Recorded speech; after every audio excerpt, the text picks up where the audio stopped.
The moment I stepped into that dining room, I knew I'd made a mistake. Not because I wasn't dressed right or because I didn't belong, but because I thought, just this once, they might see me. Really see me. My sister looked up from her champagne flute and said, loud enough for everyone to hear, "Oh good, the runaway farmer made it. Did you bring compost for dessert?" The room erupted in laughter. Not the kind you join in on, the kind that pushes you outside a circle you were born into. My uncle leaned in and muttered to my dad, "Still playing with plants? What a waste of a Yale degree." My father didn't blink. He just adjusted his cufflinks and said, "Let her play. Every family needs a cautionary tale." They clinked glasses to that. No one asked about my company. No one mentioned the communities we'd helped feed through the worst drought in a decade. No one even said my name. I was a ghost at the table I grew up dreaming to earn a seat at. Then, as I sat there trying not to cry into my untouched wine, my phone buzzed. My assistant's voice broke through like sunlight in a locked room. "Delilah, Forbes just called. You're officially CEO of the year. The piece is live, and you're on the cover." I didn't say a word. I just placed my napkin gently on the plate, looked around that perfect room of polished silver and sharper tongues, and realized they didn't just forget who I was, they never bothered to learn. And suddenly, I didn't feel invisible anymore. I felt free. Because sometimes it's not revenge that tastes sweet. It's knowing you bloomed in the very soil they tried to bury you in. My name is Delilah. And yes, I've been mocked by the very people who raised me. But before I share my story with you, I'd love to know you're here with me. Drop a simple hi in the comment so I know you're listening. Or let me know where you're watching from. I love to see how far my story can reach. Please don't forget to subscribe. Sometimes, support from strangers means more than silence from family. Thank you. And now, let me tell you everything. When my brother argued his first federal case, the Charleston Post ran a full-page photo with a headline so glowing it could have powered the courthouse lights. When my sister got engaged to a state senator, the country club hosted a champagne brunch in her honor, white linen, crystal flutes, and a harpist playing Vivaldi. When I launched my own company, my father called it a hobby, and my mother asked whether I was growing kale or just weeds. That was the pecking order of the Warner family: prestige, politics, and perfect appearances. And me? I was the wild card that no one wanted in the deck. I'm Delilah Warner. I'm 36 now, but back then I was a Yale law student in my final semester, already being courted by 2 white shoe firms in DC. I was supposed to walk the same marble path as the rest of my family. My father, Harold Warner, was a federal judge. My mother, Catherine, taught constitutional law at the College of Charleston. My brother Daniel was climbing the federal prosecution ladder with record-breaking speed, and Abigail, my little sister, was the prized associate at a corporate law firm with more ambition than warmth. I was meant to follow suit. I had the grades, the internships, the framed commendations, everything but the desire. Then came the flood. I'd gone on a legal externship to rural Georgia, meant to write up land use policy. What I saw instead was a farmer named Roy Caldwell losing everything: crops submerged, livestock dead, his face hollowed by weeks of watching rain undo decades of work. 2 days after I left, I heard he'd taken his own life. I couldn't shake it. That night, I sat on my dorm floor and scribbled on a legal pad, not a defense strategy, but a sketch of a soil sensor system that could anticipate irrigation failures and help farmers protect their yield. I didn't sleep. 3 weeks later, I withdrew from Yale. My family's reaction was volcanic. My father didn't yell. He just folded his paper and said, "If you want to live like a farmer, go dig your own field." My mother sobbed in front of our cousins at Sunday dinner, whispering about ideological poisoning and wasted potential. Daniel went for public mockery. He posted on Facebook, "Our little radical's gone full tractor mode. Buckle up, y'all." Within days, I was erased. My name was removed from the Warner Foundation's trust rolls. My picture disappeared from the annual gala program. They didn't just disapprove, they disowned. Politely, and with silver-plated cruelty. So I left Charleston. I found a half-collapsed container on the edge of an abandoned soybean field in Nebraska, paid 3 months' rent in advance, and moved in with nothing but my laptop, a thrift store mattress, and a head full of designs no one believed in. That's where True Harvest was born. At first, it wasn't even a company, just a late-night ritual. Me, a blinking cursor, and the sound of prairie wind moaning through rusted metal. I coded until sunrise, fueled by gas station coffee and ramen noodles. I could hear mice scratching under the plywood floor. My prototype soil sensors shorted out so many times I thought maybe my family was right, that I was playing pretend with dirt. Then I met Naomi. She'd read one of my posts on an obscure agritech forum and sent me a handwritten letter. A real one. It said, "I used to calibrate flight systems for NASA, but I've been dreaming about earthbound miracles lately. Do you need someone else who's just crazy enough to believe in this?" Asterisk. She quit her job 2 weeks later and drove her rust-colored Prius across 3 states to join me. We built the first field-ready version of True Harvest in a borrowed shed with 1 truck and no budget. We tested it ourselves. Sometimes it failed. Sometimes it sparked. But sometimes it worked. In a family that worshipped courtrooms, I chose to plant roots in dirt. And though they all believed I'd rot there, something unexpected began to grow. They thought I'd burn out under Nebraska skies. They didn't expect the fire would grow roots. Naomi and I didn't just build a company, we built from dust. In the early days, True Harvest was held together with duct tape, adrenaline, and a shared refusal to give up. We worked out of a repurposed grain shed with spotty Wi-Fi and 3 folding chairs, tinkering until our fingers were numb from cold and code. Our first real invention was TrueSense, a small, rugged sensor you could stake directly into the soil. It measured heat, moisture, and nutrient levels, then sent real-time data to a mobile dashboard we hacked together over ramen and day-old coffee. It wasn't pretty, but it worked. Barely. We pitched the prototype to 17 investors. Most smiled politely, told us it was inspiring, and ghosted us by morning. One even said, "It's cute what you're trying to do, but farmers don't use apps." The 18th meeting was in a borrowed storage unit we converted into a demo room. No slides, no polished pitch deck. Just Naomi, me, and 2 buckets of dirt. A woman named Rachel, an angel investor who'd built her own logistics company from the back of a minivan, sat cross-legged on a folding chair, watched the dashboard light up in real time, and asked 2 questions. "Can it scale? And do you eat lunch?" I said yes and no. She laughed, then signed a $50,000 seed check on the spot. That first check didn't buy luxury. It bought time. Enough to keep the lights on. Enough to crash less often. We drove to a struggling farm outside Kearney and asked to run a pilot. The farmer looked skeptical, but agreed. 3 months later, that same farm saw a 30% yield increase after a brutal drought.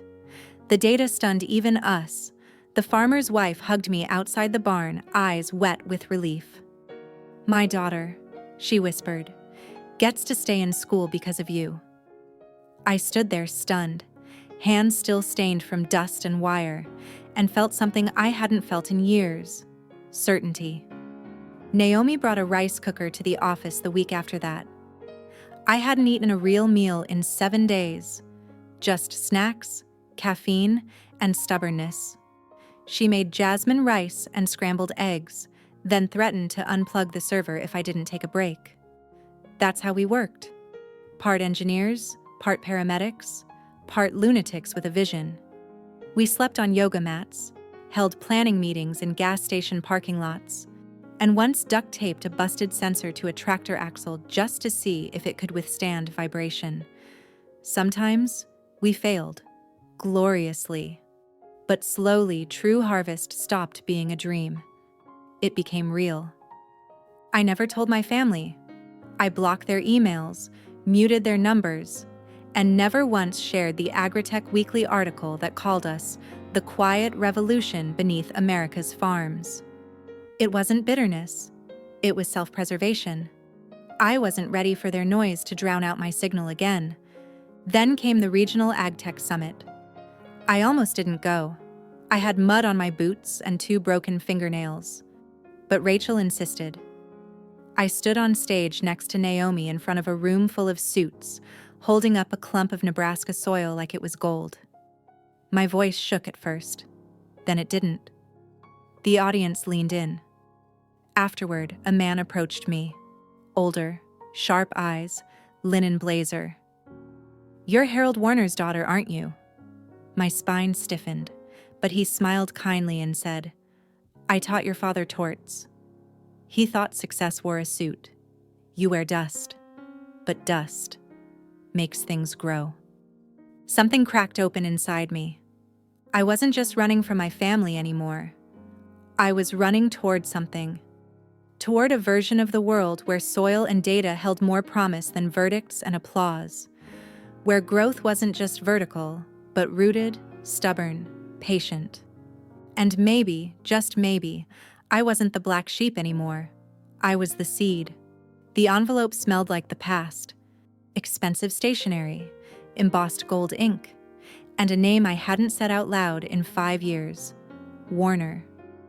I found it tucked beneath a stack of invoices in the mailbox outside our office, its surface stiff with formality. The ink glinted under the pale Nebraska sun. Catherine Warner, my mother, had written every letter of my name in looping cursive, Delilah Grace Warner, as if by dressing it up in elegance, she could erase the years of silence. The letter inside was even more theatrical. "You are cordially invited to the Warner family New Year's Gala. This year's celebration will include honored guests from the Charleston Herald and the Warner Trust Board. We hope you are ready to reconnect." That last line felt like a dare. Naomi glanced at the invitation, then at me. "You're not actually considering this, right?" I didn't answer at first. My hands were still holding the letter as if it might burn through my palms. I could still hear my mother's voice the day I left Charleston, trembling and embarrassed in front of guests. "She's lost her mind. She's being poisoned by some activist fantasy." That memory sat in my throat like unchewed food. "I'm not going because I need them," I finally said. "I'm going because they need to see what I've become, with their own eyes." Naomi folded her arms. "Then don't go dressed like a billionaire." "I won't." I booked a flight and rented an old pickup that still smelled faintly of motor oil and sun-dried vinyl. My outfit was deliberate. A muted cotton dress in the color of tilled soil, scuffed boots, no jewelry except the battered Casio watch I'd worn through Nebraska winters. I slicked my hair into a low bun and wore no makeup. If they were expecting a red carpet arrival, I was determined to give them rust and roots. Before heading to the family estate, I took a detour past the corner of Meeting and Broad, where Warner and Sons law firm towered in brick and pride. A freshly printed billboard loomed above the street, featuring my brother Daniel in a tailored navy suit, arms folded beside our father, who still held his signature courtroom stare. I used to dream of standing between them, my own name etched below in gold. Now I pulled to the curb, rolled down the window, and stared up at the sign until the wind picked up a curl of my hair and flung it across my face. "That was never my name anyway," I said quietly.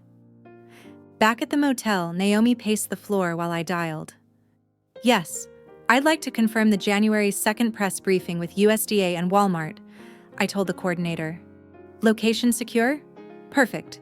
Please make sure it goes live immediately after.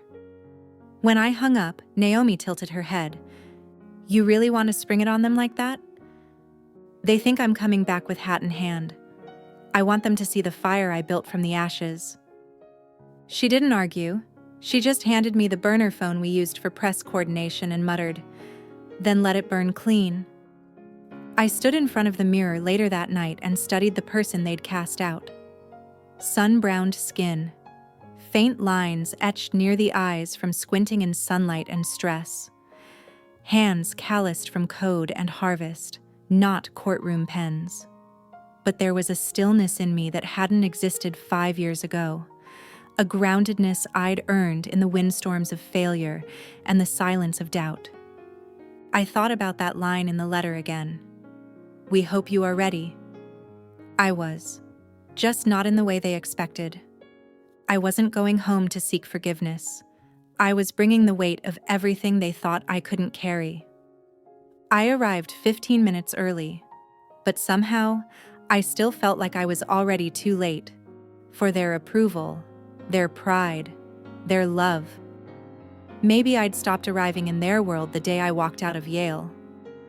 The Warner estate looked just as I remembered it. Gilded chandeliers glowing like judgmental eyes, marble floors that echoed footsteps like gongs of tradition. A house where silence meant more than words, and everything unspoken screamed louder than what was said. I stepped through the double doors, half expecting someone to reach out with open arms. No one did. A cousin I barely recognized whispered behind her champagne flute, "She really came." My mother, poised in a lavender silk blouse, glanced down at my rough cotton dress and murmured to her best friend, "At least she didn't wear boots this time." I kept walking, straight-backed, past the oil portraits of ancestors who'd founded courts and councils, not companies. Past the ballroom where Abigail had her Sweet 16 with a live string quartet. Past the library where I once cried into my textbooks the night I realized I didn't want their path. The dining room doors opened like theater curtains. The table was long, silver-polished, immaculately set. The air smelled like rosemary and restraint. Wine was poured. Bordeaux, of course.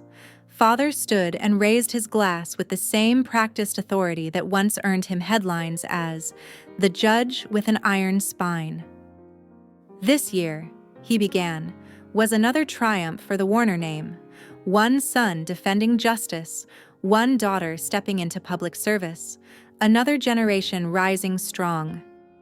Applause followed, too rehearsed to be real.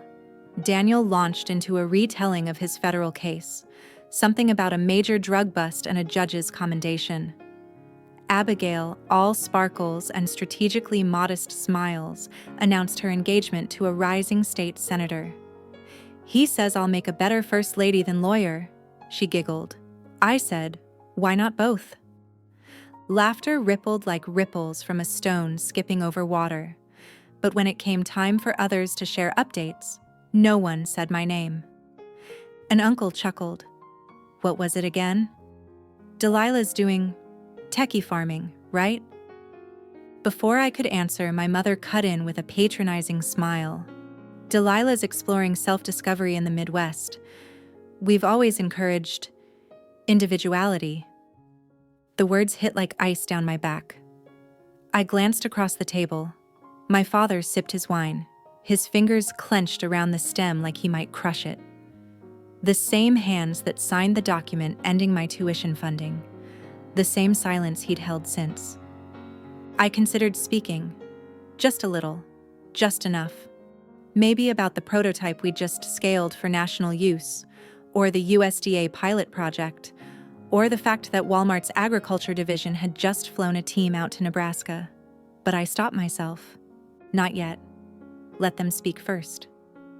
Daniel leaned in close during the soup course, the scent of cedar cologne clinging to him like performance. If you come back, he whispered, join my firm as a legal consultant. Dad might let this whole phase go. I smiled, slow and steady, the kind that made people lean in before they realized they were the ones being watched. I didn't answer. Dessert arrived. Miniature chocolate soufflés, plated like status symbols. Abigail raised her glass to toast the future of our family legacy. I lifted mine too, though I couldn't help but feel the disconnect. Around this table sat people who had inherited podiums and thought they had earned microphones. They traded stories like currency, but none of them asked about the dirt beneath my nails. The table was filled with people who'd been handed everything and thought they'd earned it. I was the only one who'd built something no one could see. Yet, when the knives stopped cutting duck, they started cutting bloodlines. The main course had just been served, roasted duck à l'orange with microgreens and fig glaze, when my father stood. The dining room, moments earlier full of clinks and murmurs, dropped into immediate silence. All heads turned toward him, some with deference, others with something closer to anticipation. He lifted his wine glass with the solemnity of a judge about to pronounce a final verdict. "This year," he said, his voice sharp as crystal, "we've decided to take a necessary step to preserve the values of the Warner legacy." The pause that followed crackled like a held breath. I knew something was coming. I just didn't know how deep it would cut. "Delilah," he continued, "will no longer be included in any financial, legal, or inheritance structures affiliated with the Warner family. She has, of her own volition, chosen a different path." There it was, the public execution of my name. A few relatives nodded with restrained approval. One of my father's law partners even offered a light, polite clap, as if we were at a retirement party and I'd just been handed a plaque. My mother didn't flinch. She simply nodded once, lips pursed, as though this had been scheduled months in advance, and slotted neatly between golf and her weekly salon. I sat still. On the outside, I was composed, still cutting the duck with deliberate precision.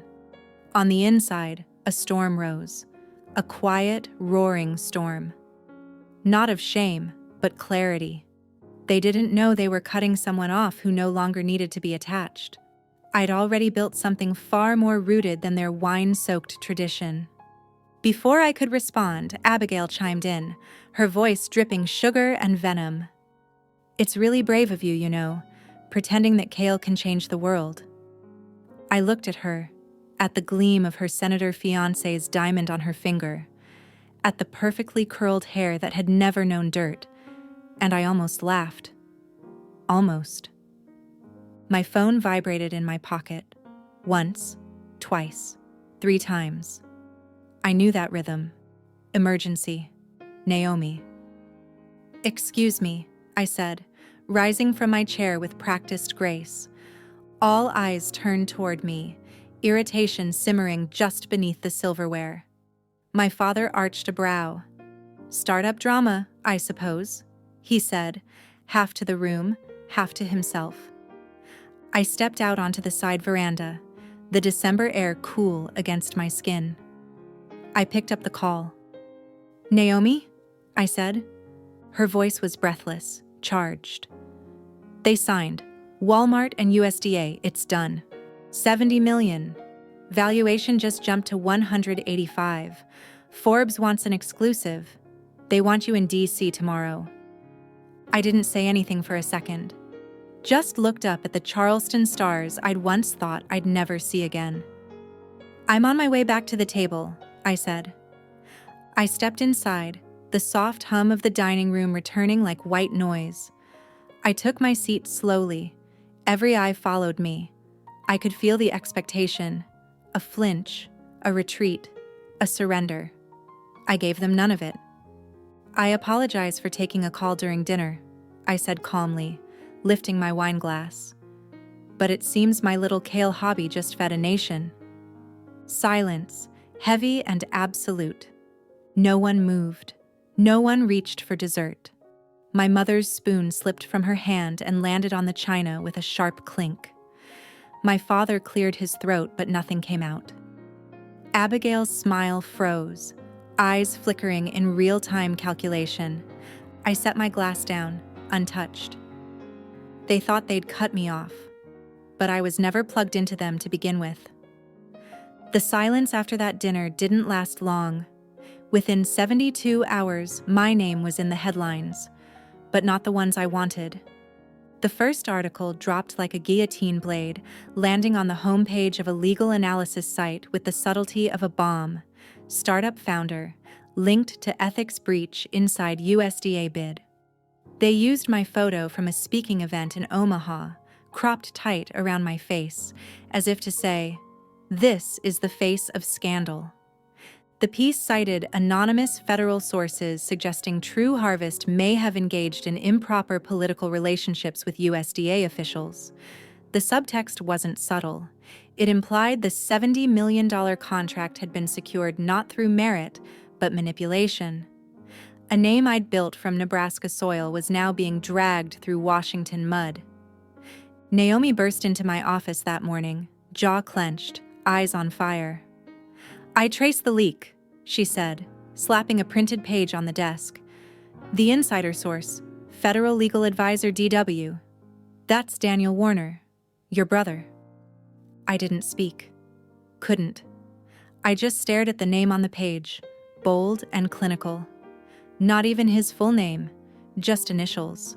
But I recognized the knife. My family hadn't just cut me out. They were coming back with blades to make sure I bled. As if that weren't enough, within hours, Mid-Agri, a multi-billion-dollar agritech firm and the largest player in the Midwest, filed a lawsuit against True Harvest. They claimed we'd violated their intellectual property, alleging our moisture sensors bore similarities to a prototype they'd shelved years ago. By nightfall, my phone was full of missed calls, investors, journalists, board advisors. Everyone wanted answers, assurances, a clean explanation. But all I had was a storm brewing in my chest. USDA issued a temporary suspension of announcement, citing the need for internal review. Forbes, who had scheduled a full-page profile, pulled the piece.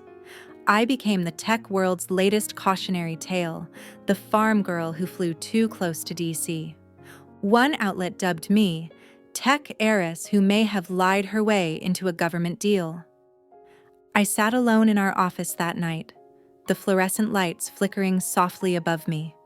The contract still lay on my desk, official and binding, but somehow it felt fragile now, like paper soaked in gasoline, waiting for the match. Naomi stood in the doorway, holding 2 mugs of burnt coffee. "We fight," she said. I looked up at her, then down at the contract again. "They're trying to erase the road I built," I said. "I'm going to make sure they see every footprint I ever left behind, grown over with green." And we got to work. We gathered data, hard, undeniable numbers. True Harvest's pilot program had already been implemented in 100 farms across 7 states. We compiled reports: 41% average increase in revenue, 33% reduction in food waste, 528 new rural jobs created. We detailed every innovation, every yield improvement, every dollar saved. I didn't send it to lawyers. I sent it to farmers, to nonprofit food access programs, to sustainability coalitions.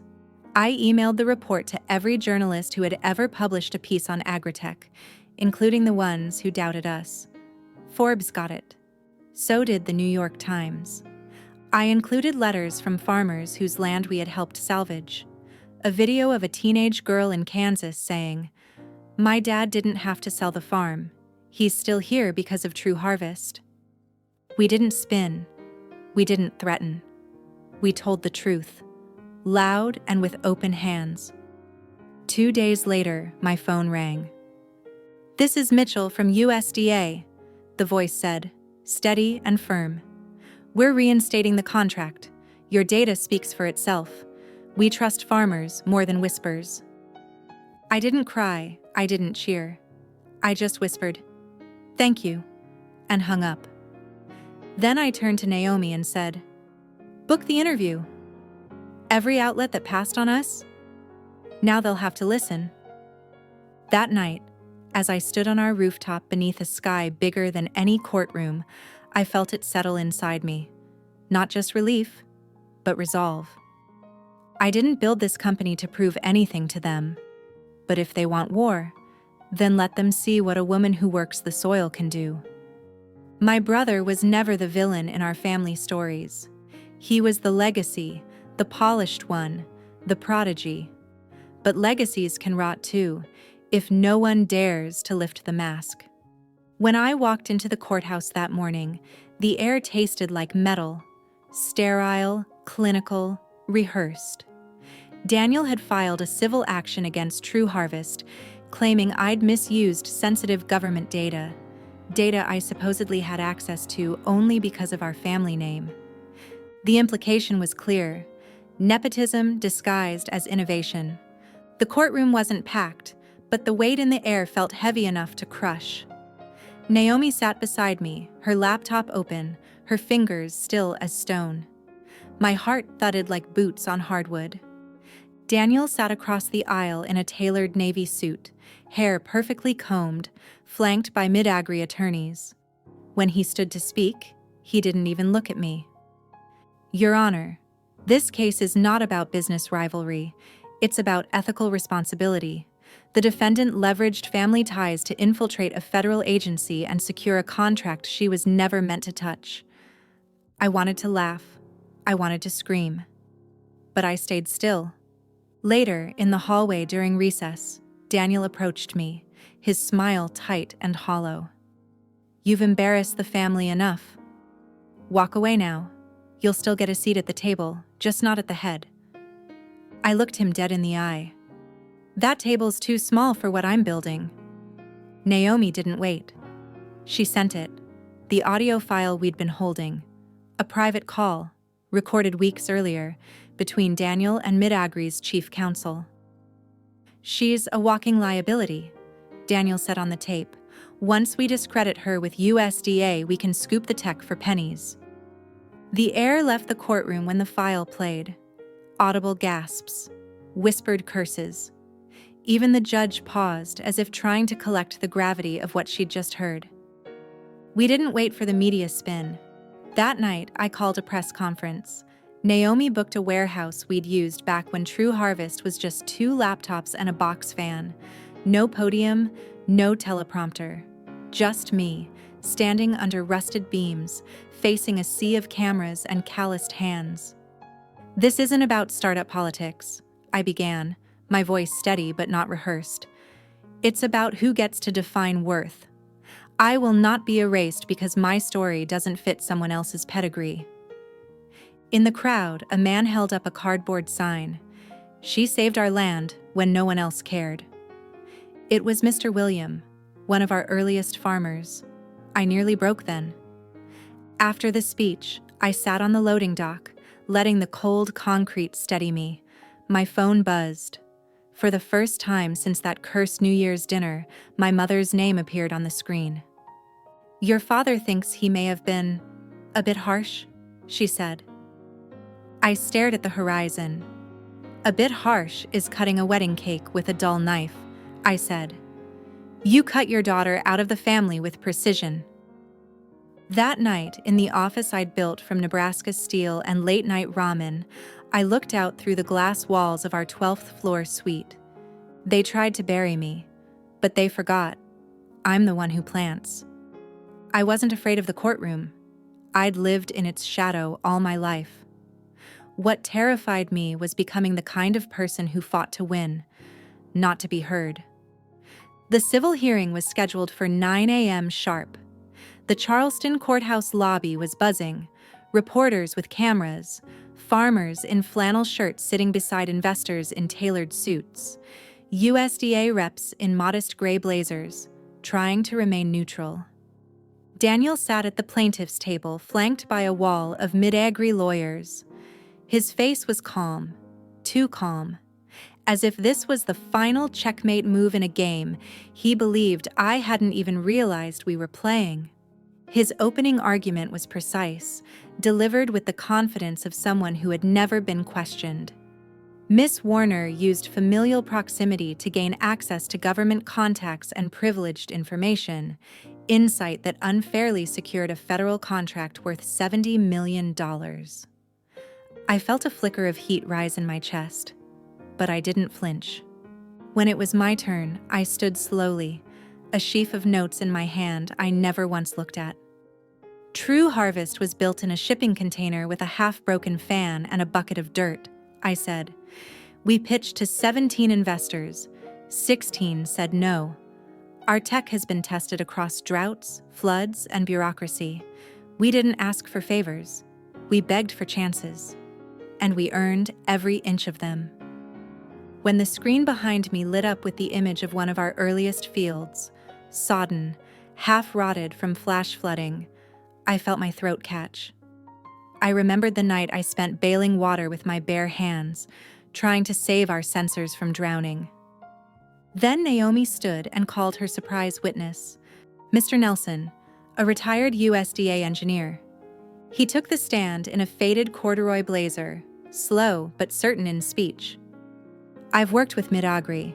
I refused to sign a deal with them years ago because they tried to bury data showing environmental damage.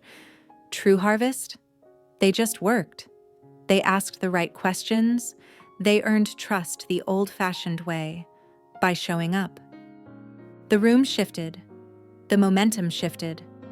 But the final blow came when our legal counsel introduced a second audio clip, one no one but Naomi and I knew we had. In the clip, Daniel and Mid-Agri's CEO discussed manipulating media narratives to crush us. Frame it as a question of ethics, Daniel said. People love a scandal more than they love facts. I didn't look at my family as it played, but I felt it, the room freezing over. My father's sharp inhale, my mother's hand clutching her coat, Abigail slipping quietly out the side door. When the judge returned, her ruling was swift and clear. There is no admissible evidence supporting a claim of ethical or legal violation by True Harvest. The case is dismissed with prejudice. A few seats clapped, then more, and more. It wasn't Wall Street types or Mid-Agri shareholders. It was farmers in beat-up boots and wives who ran farm books at kitchen tables. The applause wasn't loud, but it was honest. As I turned to leave the courtroom, I glanced back at Daniel. He looked smaller somehow. Not defeated, just hollow. Like a statue that had finally been seen as clay. Outside, the sun broke clean across the courthouse steps. I let it touch my skin. And for the first time since those early mornings in Nebraska, I cried. Not for loss, not for pain, but because I had lived through the fire and planted something anyway. They didn't apologize. Not really. But maybe that's not the point. Sometimes, the ones who break you don't know how to ask for glue. A week after the verdict, I returned to Nebraska. The team at True Harvest had planned a small celebration, a quiet gathering in the field house with cake and streamers Naomi had clearly forced someone to buy. Laughter floated between toasts and jokes about farmer fashion becoming trendy, but I just sat near the window, staring out at the acres of green we'd fought to keep. My champagne stayed untouched. That night, I found a letter slipped between the pages of a quarterly report. Not an email, not a text. A letter. On pale cream stationery I hadn't seen since childhood. Warner family crest embossed in the corner, now slightly faded. The handwriting was my mother's. Slanted, hesitant, unusually shaky. Delilah, it began. I don't know how to apologize for being silent for so long. I was afraid you weren't like us, but I was wrong. You are the braver version of everything we hope to be. Love, Mom. I read it 3 times, each time slower, and still, the tears didn't come. Not yet. 3 days later, I agreed to meet her. A riverside cafe in Charleston, halfway between our world and theirs. She was already seated when I arrived, stirring her tea like it might spill a truth if she let it settle too long. Her hair was grayer than I remembered. Her coat, a little too elegant for a Tuesday. We didn't talk about the lawsuit or the newspaper headlines. We talked about sunflowers. "When you were 8, she said, smiling faintly, "you planted that sunflower by the mailbox. Daniel ripped it out because it wasn't in the approved landscaping zone." She shook her head. "We didn't know how to love what didn't look like us." I watched her for a moment, not as a mother, not as the woman who once nodded when I was cut from the family trust, but just as a woman, trying. I didn't say I forgave her, but I reached across the table, let my hand rest over hers. It was enough. For now. Then came the question I hadn't expected. "Your father, he wants to visit Nebraska. He says he'd like to see what you've built." I didn't answer. I just looked back toward the river, the current slow, steady, indifferent. Maybe he would come, maybe he wouldn't. But I thought, maybe I could show him, even if he never says thank you. Later that week, I stood on the balcony of True Harvest, watching a school group tour the grounds. One girl, maybe 9 or 10, looked up at me wide-eyed. "Are you the inventor?" I smiled. I just plant the questions that turn into answers. I used to think healing meant they'd change. Now I know healing means I can live, even if they don't. They once called me the girl who walked away from power. But I didn't walk away. I just planted mine somewhere they couldn't see it grow. 1 year after the trial, True Harvest had grown roots deeper than any projection model had guessed. We weren't just surviving, we were seeding change in places that had never been mapped in corporate forecasts. We expanded into international soil, partnerships with local farming initiatives in Kenya, Vietnam, and Bolivia. In California, we launched a new pilot site that fused smart agriculture with rural STEM education. Every child who visited left with dirt on their hands and curiosity in their pockets. But the thing that mattered most to me wasn't on any investor call sheet. We launched the Harvest Without Permission Scholarship Fund. It was for girls from nowhere, girls who had been told they were too loud, too brown, too poor, too stubborn, too much. Girls who had never seen a lab coat in their town, let alone worn one. Each scholarship was named after a native crop: cassia, maize, jasmine, bamboo.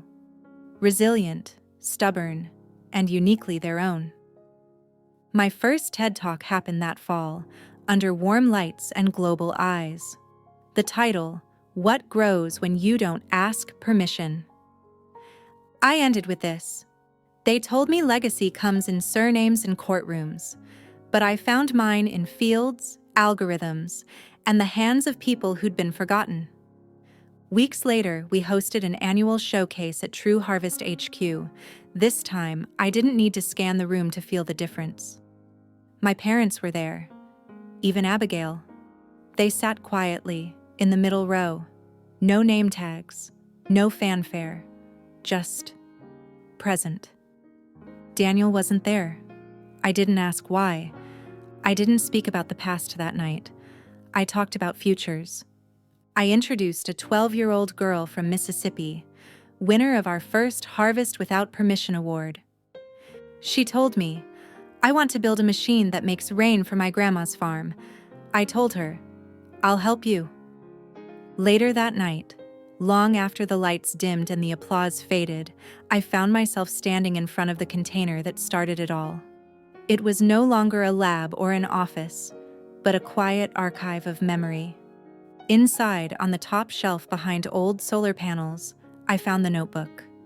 The very first one.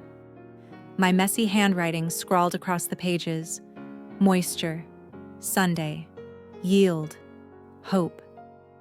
I stepped outside and walked to the tree out back, the one I planted on my first night in Nebraska, now tall enough to shade a truck. I dug a small hole beneath its roots and placed the notebook inside. No ceremony, no camera, just soil and silence. I no longer need their permission to exist. I just need space to grow. And I've built that, root by root, until even the wind knows my name.